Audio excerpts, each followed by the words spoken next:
গ্যাসের চাপ কমে যাওয়ায় বন্ধ যমুনা সার কারখানার ইউরিয়া উৎপাদন। জেলা প্রতিনিধি, জামালপুর। প্রকাশ, ১৬ ফেব্রুয়ারি ২০২৬, সকাল ৯:০৪। গ্যাসের চাপ কমে যাওয়ায় আবার ইউরিয়া উৎপাদন বন্ধ হয়ে গেছে যমুনা সার কারখানায়। গতকাল রোববার সকাল থেকে গ্যাসের প্রয়োজনীয় চাপ নিচে নেমে আসায় উৎপাদন স্থগিত করতে বাধ্য হয়েছে কারখানা কর্তৃপক্ষ। কারখানার সূত্র জানায়, সকাল ৯:৩০টার দিকে গ্যাসের চাপ কমে ৮.২ কেজিতে নেমে আসে। এতে উৎপাদন প্রক্রিয়া স্বাভাবিকভাবে চালানো সম্ভব না হওয়ায় ইউরিয়া উৎপাদন বন্ধ করে দেওয়া হয়। কারখানার জিএম অপারেশন মো. ফজলুল হক বলেন, সকাল ৯:৩০টার দিকে গ্যাসের চাপ হঠাৎ কমে যায়।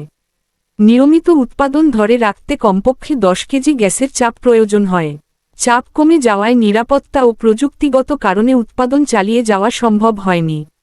তিনি আরও জানান, গ্যাসের চাপ স্বাভাবিক হলে আবারও উৎপাদন শুরু করা হবে।